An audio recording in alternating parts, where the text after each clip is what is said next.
Marcus, how you doing? Doing great, Rich. How are you, man? Very well, thanks, buddy. Good afternoon, everybody, and welcome to the 12th episode of the 6 Sessions. Each week, I've been lucky enough to chat with someone in the growth space across marketing, sales, and CX. And today's guest is going to give us a glimpse into growth from a product marketing perspective. If you're anywhere near the product marketing space, you'll know this guy. He's absolutely going to say some smart things, and hopefully we'll all learn something. Or at the very least, we're going to be entertained for 30 minutes on a Friday. And after all, you're working from home, so your boss can't really see what you're doing. These chats are designed to be short and sweet, but hopefully full of insight. And it's definitely unfiltered, which is what makes it fun. Today's guest, he's done the hard yards at some of the best known product-driven, high-growth tech startups in North America. He's delivered countless go-to-market strategies for the likes of Google, HubSpot, and now Pendo, driving awareness, demand, and most importantly, adoption. He's obsessed with innovation, startups, and playing with new technology. And he's also the host of the Product Marketing Experts podcast. And he's also the ambassador from for the Product Marketing Alliance. Dude, it's quite an impressive CV. It's a notch up from mine, I have to say. I don't know about that. You've done some cool things too, Rich, but I like it, man. This is great. I feel like you should. I need you to pump me up every morning before I jump onto my Zoom calls. Dude, one of the services I've started offering after these is I'll email this to your mom so that she's like, oh, he's got a real job. He's done some cool stuff. He's actually doing something. He's not please do. That's good. So joining us all the way from Boston, it's my absolute pleasure to close out this week with Marcus Andrews. Marcus, welcome. Glad to be here. Hey, everybody. Very, very excited to chat product marketing. So to begin with, that's we're now, nearly a quarter into 2021. How's it started out for you?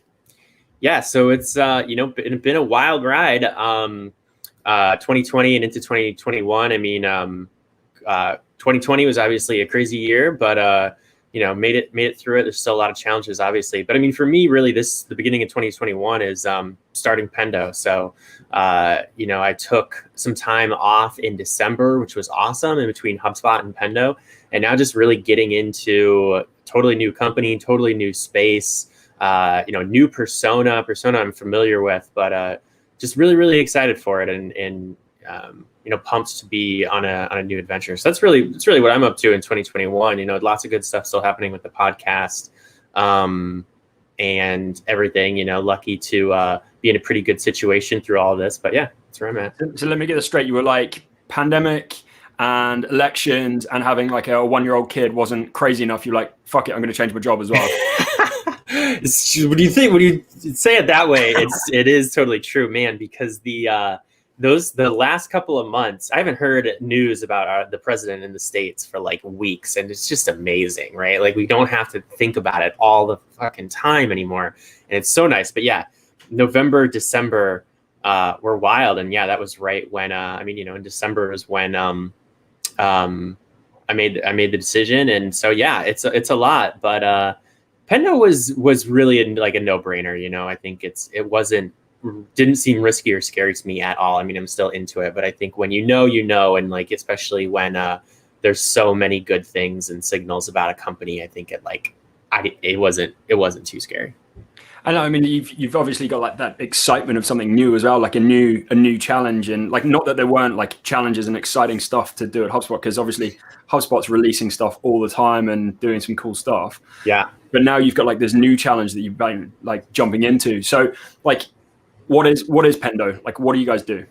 Yeah, so I'll explain it through the lens of the narrative design stuff that I talk about. But basically, the world has changed. Software has eaten the world. Software is everywhere. Almost every company has software, is building software. They have web apps. Every company is almost a software company.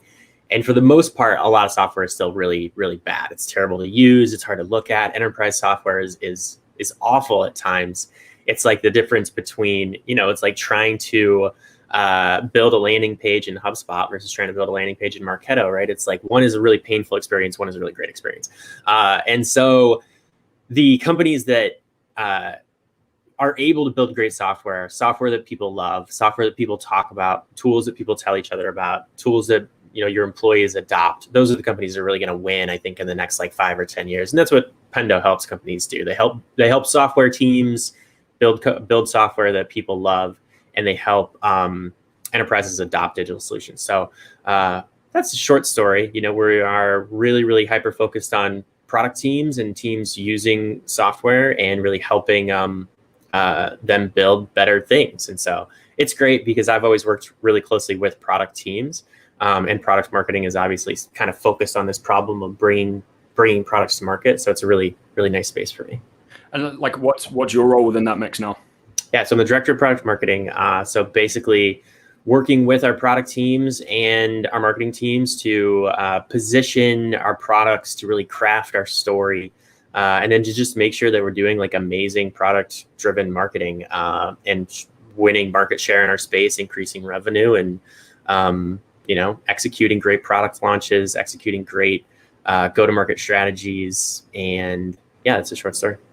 And it might just be because I'm obviously not in Boston in the tech scene. Like, we know a fair few of you guys, but like, it feels like product marketing is more in vogue now than it used to be. So it used to be like marketing teams, and now it seems like there's product marketers and like teams and director of product marketing, all those things like popping up all over the place. Like, is it just my misconception of that, or do you think it is like a rising like facet of marketing? Yeah, no, I definitely think it's rising. I mean, it's something that I talk about product marketing a lot because I believe in it. I do it. I believe in it, but I've seen the impact of it. I've seen the value of it. Part of the problem with it, though, is that, and we know why I started the podcast and why I write about it, is that you talk to people and they're like, oh, product marketing. Yeah, the problem with product marketing is it's different at every company, or nobody really knows what it is. And it's just totally not true. It's such a misconception, or like a myth, because every single person that comes on my podcast, some of them will say that. They're like, oh, product marketing is different everywhere. And then I'm like, okay, cool. What do you do? And they're like, well, I do positioning and competitive intelligence and product launches. And I'm like, they say the exact same things. And maybe there's different flavors of it based on your, persona or your space or whatever, but it's really not different. It's really like product marketers just need to come together and say the same things and talk about it in the same way, and also sell the value of our role to CMOs, because CMOs won't invest in something that they don't know what the fuck it is, right? So it's like, hey, product marketing, yeah, it's different everywhere. What do they do? What are they supposed to do? No one's going to invest in that. And I think what's happened in the last like 3 or 4 years is that it's really started to, like, product launches, like, people know what product launches are. They know the value of it. There's a playbook for them. Positioning is not magic anymore. It's like, April Dunford wrote a really good book about it. Like, me and Dan Murphy and we're all talking about it and trying to figure it out. It's really a thing now. Narrative design, like telling a good story, like that's the thing that I talk about. And there's a process and a system to it. It can be understood. It's not just magic. And so when you have all of those things and you have, it starts to like, oh, this is a real thing. I understand how it's going to get me value. I've seen it in action. Then CMOs want to invest in it. And I think that's what you're seeing, is that like all of a sudden you've got the Product Marketing Alliance. They've got a really good certification.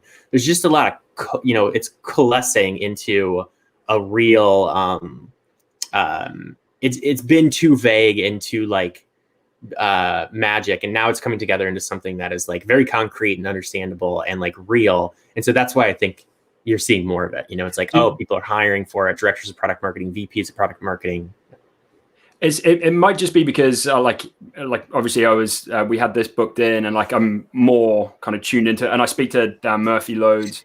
Like I'm probably just noticing it more. It's like when you're considering buying a car, you start seeing the car you want to buy more. But like, I think I've seen that Product Marketing Alliance certification popping up on LinkedIn, like people saying I've done it or like I'm doing it. I've seen that probably more than like the HubSpot versions, the Drift versions, like over the last few weeks. So it really does feel like there's a bit of momentum behind it. So what got you into product marketing? I bet you didn't like leave college and be like, I'm going to go and be a product marketer.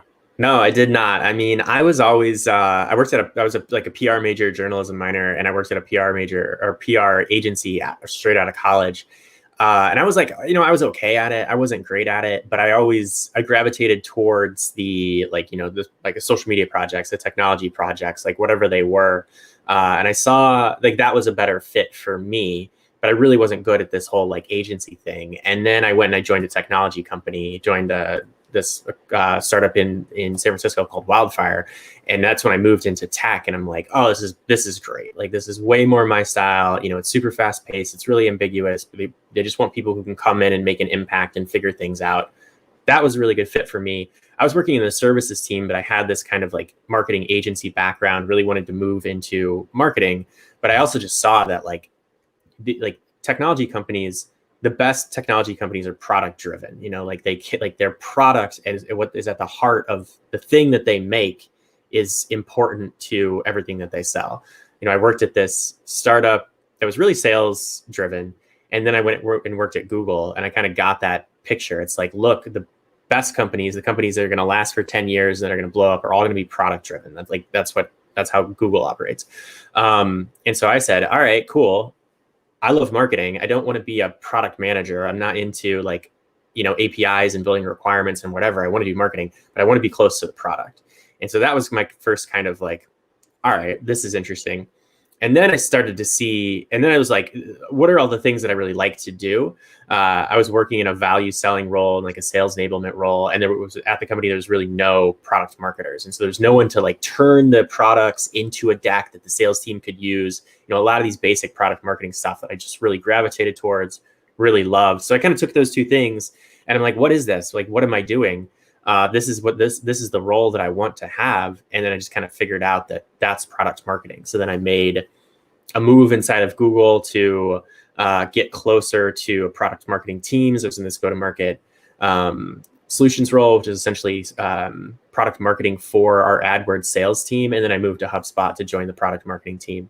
And the really fun thing about it is that over the last 5.5 years, and a lot of people, I think, underestimate their ability to do this, is that it's pretty new and it's not all that well defined. So you can define it. So I've, shaped a lot of what product marketing means to me to the things that I like to do and the things that I'm good at, right? And the things that I think are impactful.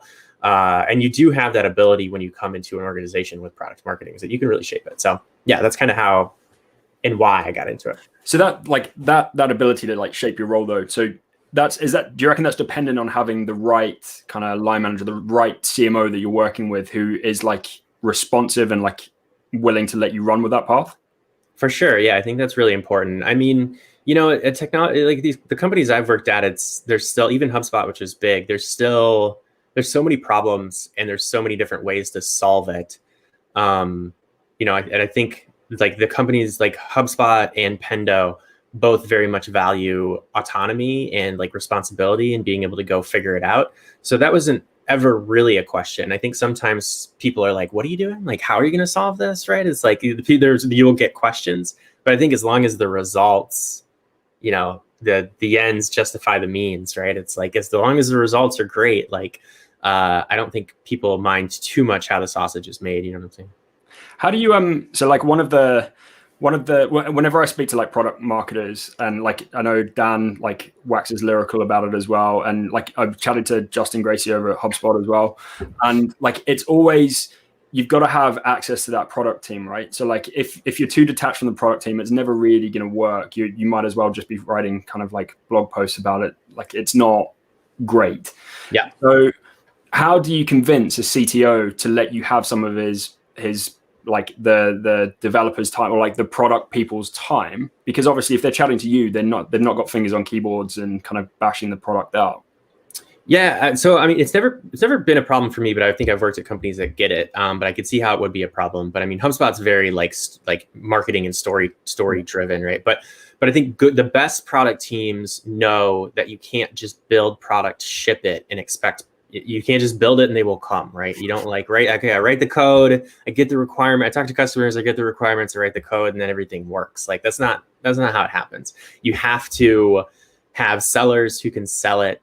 Ideally you have to have the product positioned in a way that, because technology is fascinating, right? You could have the same technology and you can position it in wildly different ways, and it can be totally my favorite example here is natural language processing technology, right? You could use that for a lot of stuff. You could use it to take sales calls and turn them into transcripts, which is what Gong does. Or you could use it to take podcast interviews and turn it into an editable format, which is what Descript does. Yeah. Nobody would say that Gong and Descript are the same software, but they kind of are. It's those two products are not that different, but they're positioned in wildly different ways, right? So positioning products like, and also like there's just so much there. I know too many ideas came into my head all there at once, but like product launches, right? Like nobody cares about your company. Nobody gives a shit about you. They're going about their day. They're trying to do their job. They're trying to make money, take care of their families, all of these things. You have to vector your work and message into like moments. And so you create product launches. You have to position your product in a way that is going to give it the best chance to succeed. You have to have a story that is compelling and interesting. Those are product problems, right? Because you can build this stuff, ship it, give it to sales and cross your fingers. Or if you're a PM, you're a product team, you can get involved in that process and you can say, I'm going to take the best product teams, take responsibility for the go-to-market. And they say, I'm going to make sure that the sales team can sell this. I'm going to make sure that support has what they need to service this. I'm going to work with marketing to help turn this into launches and stories. So I've always had the pleasure of like CTOs and chief product officers being like, yeah, product marketing, let's go. I think that's why. I absolutely love that kind of like, as soon as you said it there, like the script and Gong having basically like the same technology, but different positioning, like I then start immediately going, okay, have they started with a challenge and obviously very different challenges that they're trying to solve, but they've ended up with the same tech, or if they started with the tech and then kind of build it up from there, like how can we use this? Yeah. I'd love to figure that out. So it's usually like the founder, like I think the best companies, like, they build what they know, right? So like, it's the difference of saying like, hey, I know the sales space really, really well. And I know what machine natural language processing does. How can we take natural language processing and apply it to my problem? So usually it starts there, and that's the thing. Like Drift is an interesting example because they didn't start with I think they started with like all sorts. I remember at one point really early on in their life cycle, they're going to try to sell to product marketers.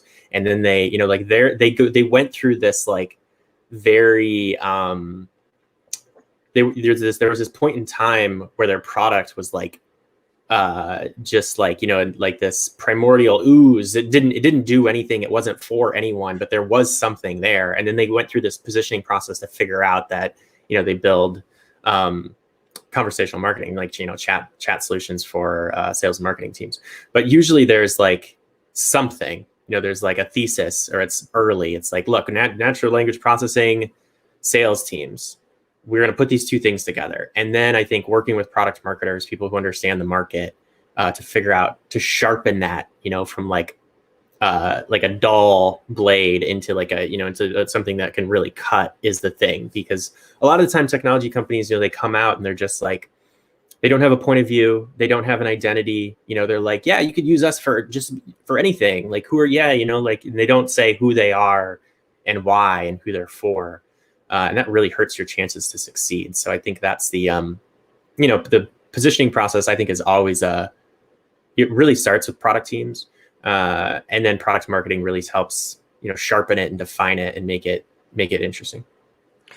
So Steve's asked a question in the comments. He says, Steve, all right.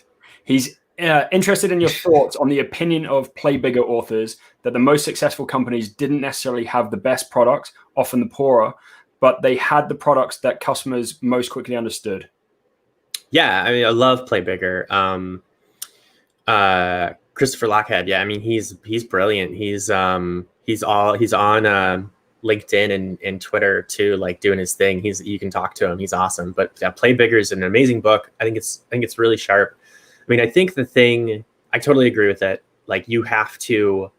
I think the thesis of Play Bigger, which I love, is that don't build something in a category and accept this, like adopt the status quo. Like if you build something like marketing automation, like HubSpot did 15 years ago, they didn't say, we're in the marketing automation space, we built a marketing automation tool. Instead, they took a hold of their narrative and they said, we built inbound marketing, and here's why it's different, and here's why it's cool, and here's why it's here's why it's different. It's awesome. They didn't accept the status quo.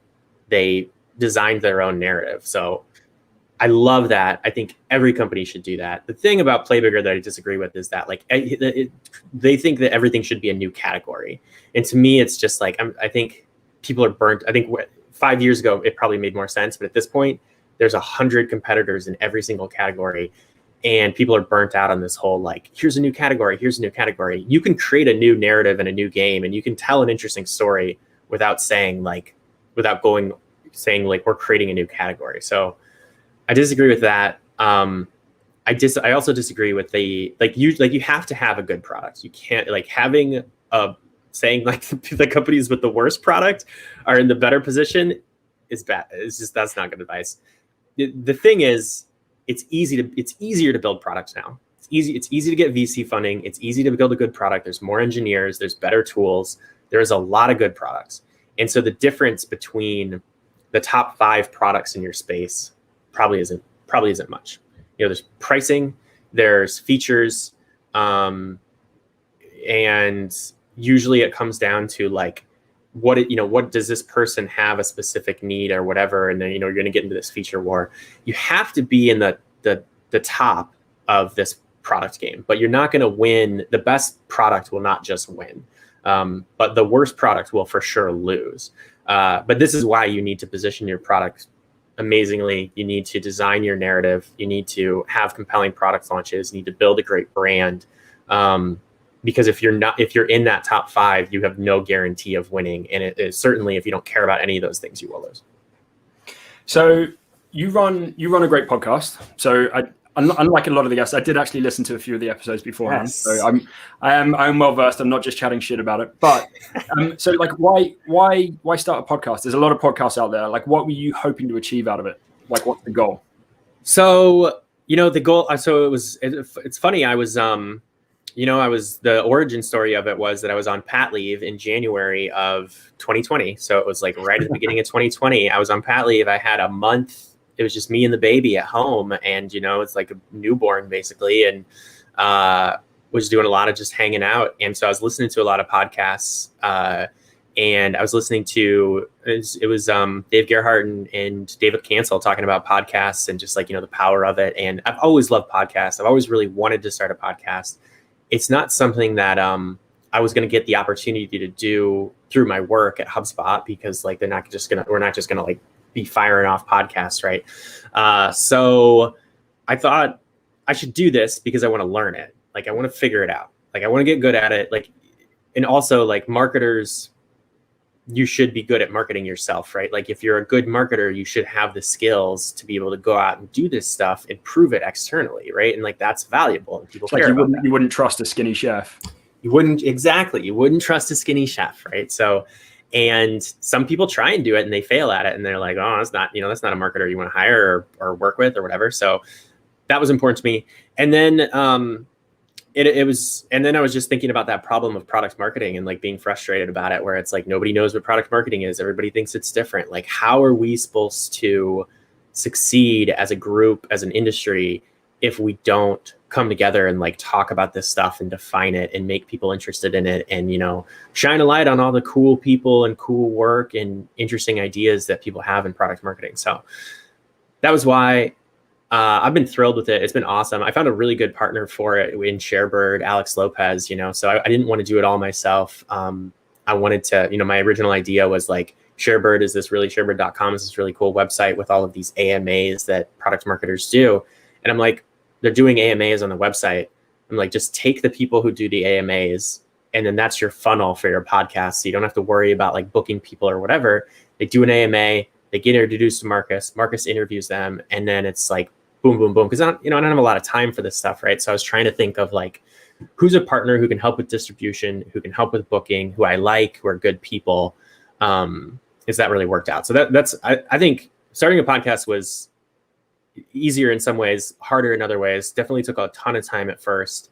I think it's had a way bigger impact than I thought it would, positively, for like me.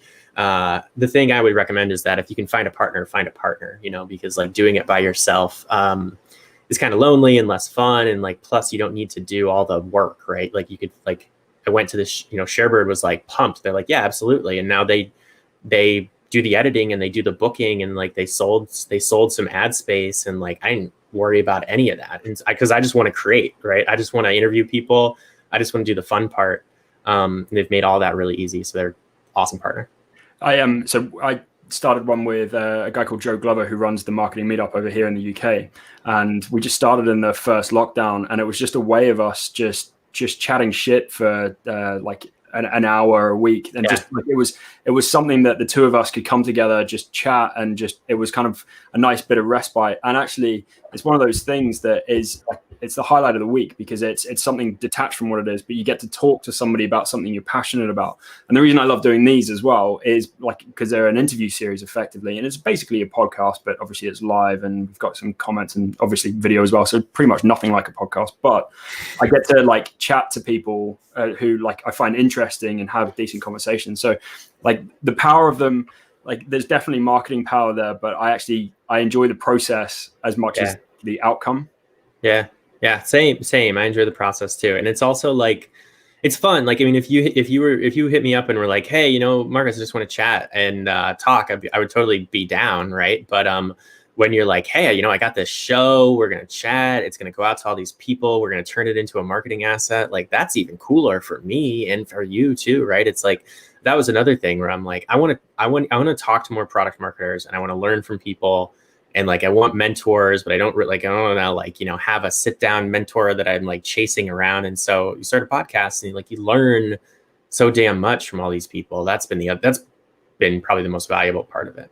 Do you know, from a marketing perspective as well, it's also an incredible ABM play. So if you have a target, don't worry, I'm not about to hit you up with a sales message after this.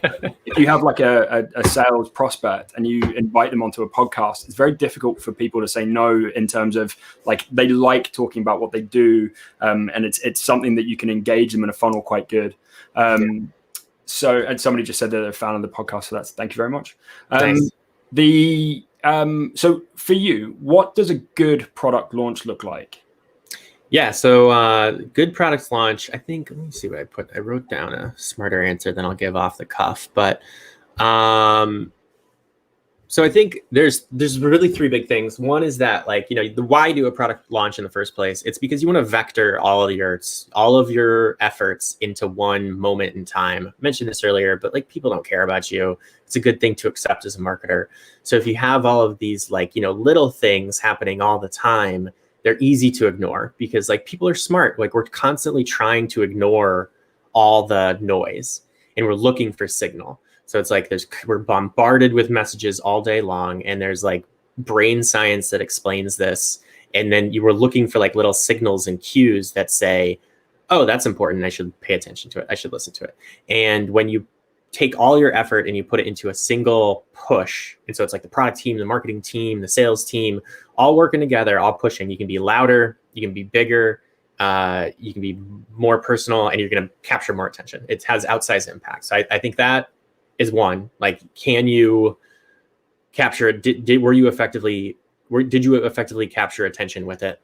A good product launch is designed to do that. It should do that. The second is that it should be a vector alignment exercise internally. So like Dharmesh has this whole thread about it. He did it at Inbound like in 2018, where he's like, you know, the biggest problem in business is getting people rowing in the same direction, because every single person inside of your company has energy and they're pushing in some direction. And if it's all a little misaligned, you know, you're going to be pushing in different directions.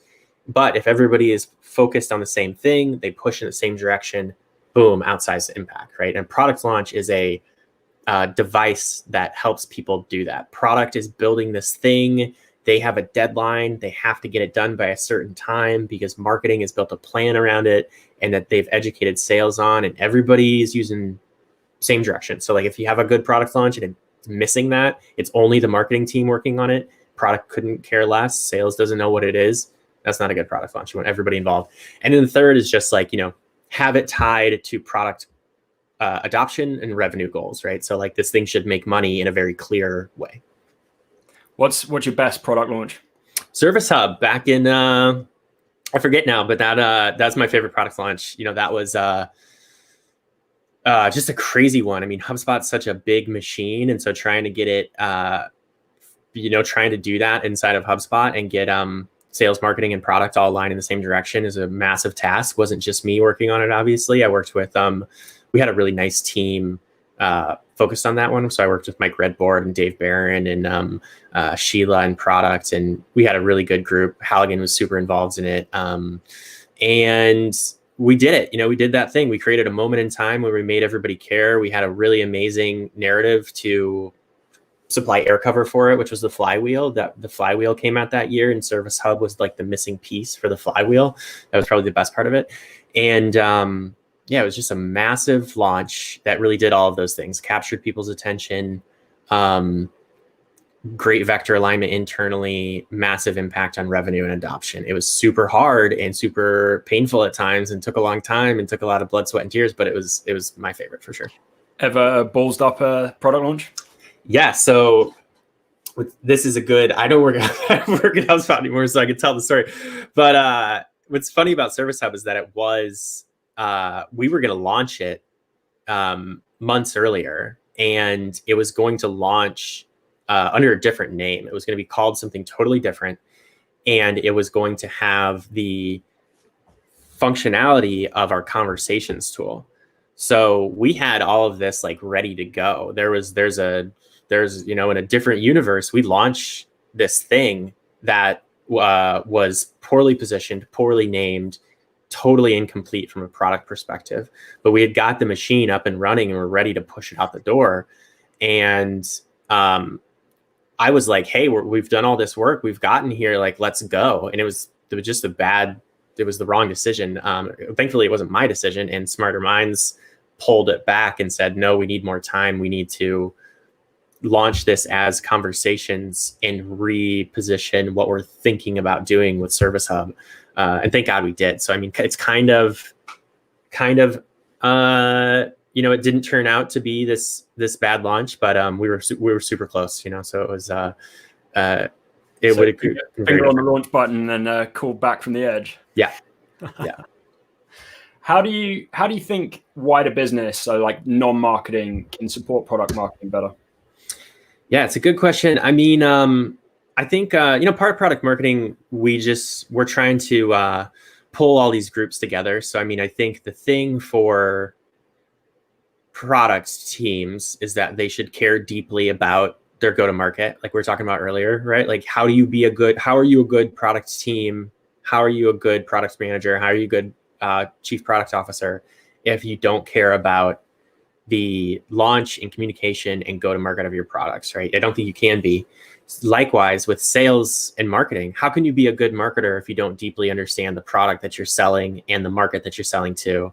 Same thing with sales, So those are the things that product marketing wants to happen and wants to see happen, and will help with, and will encourage these teams to do. But they really have to care to do that, because as a marketer, like if you're a brand marketer, content creator, you don't have to know anything about the product if you don't want to. Like you can create great content that captures attention that people care about without knowing anything about the product. Will that attention and leads and interest turn into anything? Probably not, because it's so divorced from the product.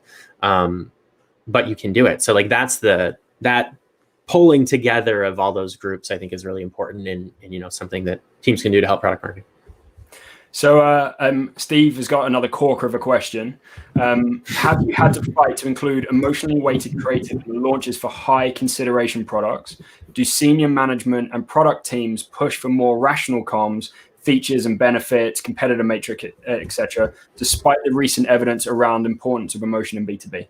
Yeah, for sure. So the last part of that is the most interesting part, right? Like, despite the recent evidence around importance of emotion in B2B, that's sort of like the importance of emotion in marketing, right? Like, I don't think anybody would argue with that. Like, humans decide, like, we make decisions based on emotion and justify them with logic. And most B2B marketing is really boring and a little bit stale. And so, like, if you are different and interesting, you can break through. I think everybody knows that. I don't think you go talk to a CEO at a tech company that has boring marketing, and they're like, yeah, I wish we could do more interesting marketing. Everyone will say that. But what happens is that when, a product marketer comes to a meeting, and this happened to me a bunch in my career, comes to a meeting with a narrative that is exciting and different and interesting, it goes through the process of a bunch of risk-adverse executives saying like, no, we're not going to do that. And they're doing the right thing. They're doing what's best for the company, because they look at this and they're like, that's what executives are doing. They're trying to avoid risk and point the company towards successful outcomes. So they see this thing, and it's like, it's scary. It doesn't make any sense. I don't understand it. No. And so then, these bright ideas that come through, they die. And so what you have to have is you have to have a system and a process that people are bought into. Like that's what narrative design is, right? Like you can be a great storyteller and really good at it, but if you think you can design a narrative and just wow people and, convince people with your charm, or what some people can do it, right? Like I can't do it. Probably 99% of people can't do it. But if you can do that, great. But what's better is that if you have a system and a consistent device that people will know what to expect. They'll know it works. They'll know what the outcome looks like. They'll know how it's used. And when you get people to believe in that, then you can come with the crazy story and present it in this box, because then people are like, oh yeah, familiar box. I understand how that works. And then the idea is no longer scary and you can push stuff through. So like that was what happened at HubSpot. Like I would come in, with these exciting stories that I really loved, and people would just be like, this is, I don't understand it. And then I did that one day in a meeting with Halligan, and Halligan went and he's like, okay, I don't like this, but let me go to the whiteboard. And he drew on the whiteboard like 5 boxes. And he's like, this is how we told the inbound marketing story back in 2008. He said, I want you to take your story and I want you to plug it into this framework. And then it all worked. And then it was the same story, similar story, but it was inside of this familiar device that Halligan knew and loved. And then all of a sudden it wasn't a weird story anymore. And that's how we came out with the flywheel. And the flywheel was like, pretty successful story. So narrative to a certain degree has to fit within the context of the person that's like receiving the narrative. For sure. Yeah. Like you have, the executives at work, that are VPs and CMOs and CPOs at these companies, like they're not going to just they have to have, a structure that's familiar, that they understand. And so you gotta convince them about the structure and how it works, because they're used to a demand gen marketer coming in with a super structured experiment or something. Like this is how SEO works. Like this is how a story works. Like a story is subjective. It could be anything to anybody, but this is how SEO works. There's no subjectiveness to SEO. It's like Google crawls this stuff. That's what they like. They like that. They're used to that. So you got to figure out how to do that with some of these more, like an emotionally weighted piece of creative, right? You got to figure out how to do that. Dude, have you still got a few more minutes? Because yeah, I'm cool. We're good. We can keep going. So, what excites you most about marketing and growth right now? Yes. So, I think the thing that's most exciting to me is kind of what Steve is saying here is like storytelling is back. I feel like it really is. I think people listening to me probably get what kind of marketer I am, right? Like I'm not the growth experiment marketer. I'm more of like, I like stories. I like trying to understand people and convince them and like capture attention and like that. Those are things I care about. And I just really feel like it's back. I think you mean there's marketing outside of like CPLs and conversion rate? Right. There's other stuff. And it's really important. And we spent 10 years in B2B software figuring out how to build a demand generation engine. Right. It was like you could become a CMO if you knew how to consistently generate high quality leads that would turn into pipeline, and you could project it and it's awesome. Super important. Like that there. I remember when I first started working in software, our CMO was like this. He was like a cowboy. He's like, he came in with a big narrative. And he said, we're going to buy ad space in SFO, and we're going to, we're going to get these placements in these trade magazines, and we're going to do an event. And we weren't talking about lead gen and we had a marketer who was doing some of that stuff, but it was super nascent. And that type of CMO is gone. And the new CMO was the CMO who can build this lead generation machine and build an amazing one. But in a lot of ways, that is, become democratized, like you can sign up for Brian Belfour's Reforge program. I don't know how long that takes. Or you can, there's all these ways to learn this stuff. You can buy HubSpot for free or cheap, right? There's all these tools that help do it. So doing that has gotten way easier, and you can be pretty good at it. So now what we have is like all these B2B SaaS companies that are pretty good at it. And they can do it. And so like everybody looks the same, everybody sounds the same, everybody's doing the same lead gen shit. It's all the same. except for these now. But now there's a shift back to storytelling. So you've got like, Dave Gerhardt, he's now a CMO at Privy. He's not, I mean, he knows how lead gen works and all that stuff, but he's like a brand storytelling guy. So I think we've seen like Joe Chernoff at Pendo, he's, he was VP and now he's CMO of Pendo. He cares about lead gen. It's important to him. He knows how it works, but he's like a content guy. So I think companies are now realizing that it's like, yes, we have to nail demand gen and lead gen and build a growth engine. We have to do that, but everybody can do that. So you got to layer on something else. And I think that's storytelling. And how are you guys planning on growing in 2021? Like what's the plan for Pendo? Obviously don't tell me all the trade secrets, or you can, it doesn't really bother me if you spill the beans, but like what's the plan for you guys? How are you planning on growing? Yes. I mean, I think we've got a really clear focus on, Pendo's at a really interesting place where, there's a lot of ways to attack this problem of like software is hard to use. There's a lot of bad software out there. You can fix it in a lot of different ways. So, I mean, I think you can fix it by building amazing tools for product teams like product analytics and in-app guidance. You can also help enterprise software companies like have their employees adopt the software that they're already using. And so there's all of these different ways to expand to solve this problem. And right now, like the companies in the space, like Pendo does a couple of those things really, really well. Some other companies do like bits and pieces of it really well. But Pendo's got a really exciting vision for how we can do that the best and like what new products are going to launch to help achieve that. So I think that is really exciting. I think that's going to work. Pendo launched a free product really recently, and we have an amazing marketer working on that to grow that. And I think it's going to be huge in the next 5 years.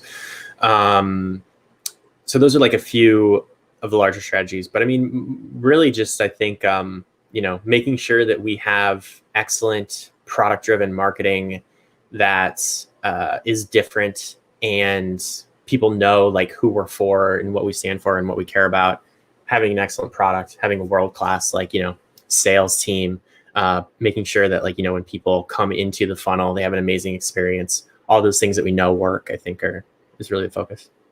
So we in the lead up to this, we promised predictions and we promised that they would probably be wrong, but we still said we'd do them.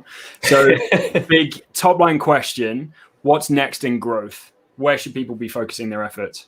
All right. So I don't know. Well, I mean, I gave you storytelling because I think everybody's pretty good at marketing. Everybody can build a lead gen machine. I think the companies that invest in story and do it really, really well are going to win. And then at some point that'll go away. That advantage will go away because everybody will be doing it. But right now I think there's a big advantage there. The other thing that I think is really interesting, which is maybe different, is just is no code, I don't know if you follow Scott Brinker, Chief Martech, he's always talking about no code, but I think, it's really easy to, for product teams or product marketing teams or entrepreneurs or whoever to build, a basic MVP of a product right now. So, you can spin up like using Pendo, Airtable, and Zapier, you could spin up like a web app, like Airtable's your database, Zapier is your automation on top of it. And then you can go into your product and you could basically build UI with Pendo.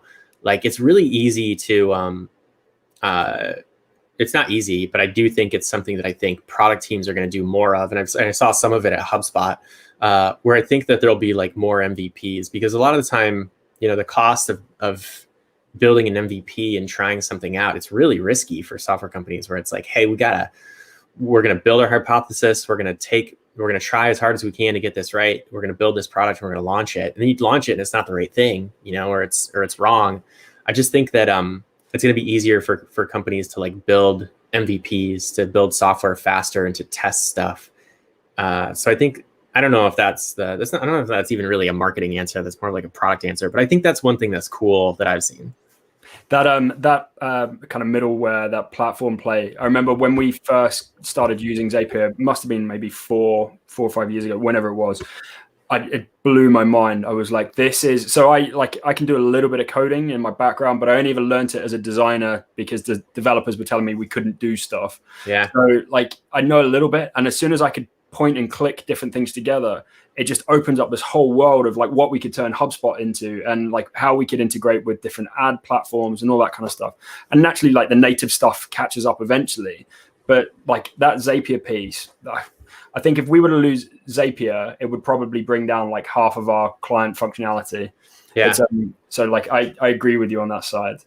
It's really interesting, and it's cool because then someone like you can start. You can code just enough code to be dangerous, right? Like you can use your entrepreneurial design experience like to build stuff that engineers wouldn't think of. So it's really cool. I do remember like that just enough code to be dangerous though. I have had like clients sometimes where we're saying, no, we can't do it within this. And they're like, but I've just built this. And we're like, fuck. Yeah, it's changing the game. It's right. Like clients can scrap together something that does the job. It's interesting. So last question comes from the crowd. So Ravi wants to know, in a role that's less well-defined, more open to shaping it your own way, where do you go for mentorship and professional development? What resources do you use to skill yourself up? Hey, start a podcast. If there isn't one, if you're in product marketing, you listen to the product marketing experts. If you are an agency, listen to whatever. You follow Rich on LinkedIn and you listen to what Six and Flow has to say. I mean, I think mentors and learning from people are really key, but there's so many shows out there that are really great. So many people creating content. I think like make sure you just absorb what's out there, and if there isn't anything out there, like start your own thing. That's kind of what I did with my podcast.